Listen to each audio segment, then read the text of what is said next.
Salut tout le monde, c'est Mako de la chaîne Real Hockey Fan. Bonjour, je vous présente aujourd'hui mon Team Québec, mon équipe Québec. Euh, J'avais fait des vidéos sur d'autres sujets, puis je voulais faire une équipe Québec également, donc qui représente les meilleurs joueurs québécois. C'est sûr qu'il n'y en a pas, il n'y en a pas une tonne. Premièrement, on a seulement 40 Québécois dans la Ligue nationale. Premièrement. Donc ça commence à être assez drôle. Merci qu'on ait plus de joueurs du tout du Québec. Donc c'est ça, on a plus la notoriété, surtout dans les gardiens. C'est ce que j'ai remarqué. On a beaucoup moins de gardiens de but au Québec qu'on a auparavant. Donc en attaque, on a toujours été aussi reconnu pour avoir des joueurs québécois offensifs. Ça a beaucoup diminué, disons ça, comme ça. Donc voilà, je vais vous présenter mon équipe Québec. Euh, que j'ai. Il y a d'autres joueurs évidemment, mais comme je dis, il reste plus grand chose. Parce qu'on compte les 12, 13 qu'il y a là, attaquants, puis les 8, ça fait 21. Là, c'est deux gardiens, on est rendu à 23. Il y en a 17 qui sont pas là. Puis bon, c'est des joueurs marginaux la plupart. À part dans le cas de le gardien Luongo que j'ai pas mis. Puis sinon, les défenseurs, c'est pas mal tout là. En attaque, il y a quelques attaquants qui sont pas là, mais bref, voilà. Moi, j'ai mis Jonathan Huberdeau à l'aile gauche, de Patrice Bergeron et de Jonathan Audy-Marchessault. Donc, premier trio quand même assez potable. Là, tu sais, Bergeron, c'est un All-Star, puis Huberdeau, c'est un joueur d'excellence à devenir. Donc, puis Marchessault, c'est un bon marqueur également. On n'a pas une vilaine équipe, là, mais disons que c'est pas une équipe d'étoiles qui pourrait aller très loin, disons. Pierre-Luc Dubois au deuxième trio. Vous voyez qu'on commence à manquer de profondeur quand un gars qui c'est sa première année dans la ligue qui est sur le deuxième trio. Avec Jonathan Drouin quand même. Jonathan Drouin, excellent joueur joueur surtout. De centre, bon, il vient de commencer, donc c'est difficile à juger. David Perron des Golden Knights également à l'aile droite. Et bon, même chose que les autres vidéos, là, les ailiers peuvent différer, mais au moins au centre, on a des joueurs de centre. On a juste des joueurs de centre. Par contre, là, je me suis permis de mettre Philippe Dano à droite parce qu'on n'avait pas assez de profondeur. Donc, j'aimais mieux voir Dano que Duclair. Donc, Dano avec Antoine Vermette puis Alex Killorn, mon quatrième trio. Troisième trio, Anthony Manta avec Derek Brassard puis Anthony Beauvillier. Il y a beaucoup d'Anthony dans cette ligne-là, au moins. Donc voilà, c'est dans le fond mes trios en attaque pour Équipe Québec. C'est pas une mauvaise équipe, mais c'est pas une équipe qui ferait vraiment peur à ben du monde. Donc on voit qu'on a beaucoup perdu de talent au courant des dernières années dans la Ligue nationale. Donc seulement 40 Québécois sur 700 joueurs, je pense.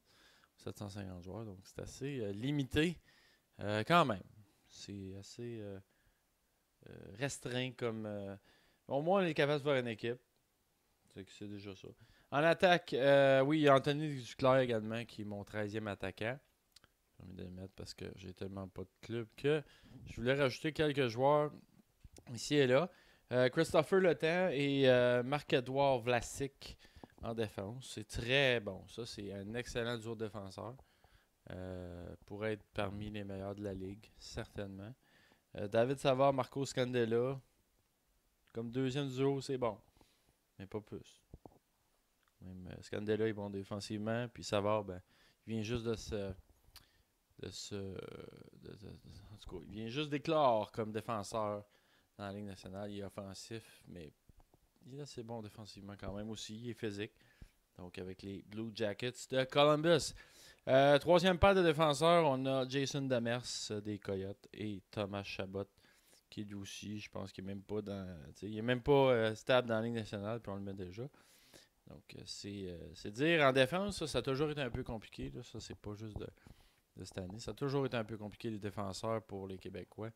Donc on n'a jamais été reconnu pour avoir des bons défenseurs au Québec. Donc voilà. C'est Thomas Chabot et c'est ça, Thomas Chabot et Jason Demers. Ensuite, comme dernière paire de défense, J'ai, en tout cas, la défense substitut, si on veut, les 7 et 8e. Samuel Girard, qui vient juste cette année d'être là. Puis Michael Matheson, qui joue régulièrement avec les Panthers de Floride, pourrait prendre la place de Chabot, là, parce que lui, il est plus régulier dans la ligue. Mais c'est ça. Fait qu'on a quand même. C'est moyen en défense, c'est moyen en attaque. Dans les buts, on est quand même bon. Avec Crawford, puis Fleury. Il y a Luongo aussi qui aurait pu être là. Mais Luongo est en fin de carrière, donc pas vraiment voulu l'inclure dans mon depth chart, si on veut. Donc voilà.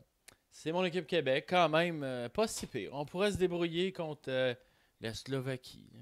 Puis la Finlande. Puis, mais rendu à la Suède, la Russie puis le Canada, on aurait de la misère.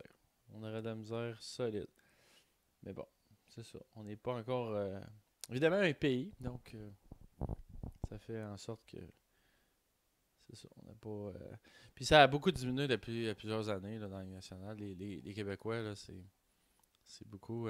C'est sûr que ça a diminué pour tout le monde. Ça a diminué pour les Canadiens. Les Américains, il y en a de plus en plus qui jouent au hockey. De plus en plus d'Européens qui jouent au hockey. Il y a des pays comme l'Autriche, puis la Slovénie, puis même la Chine.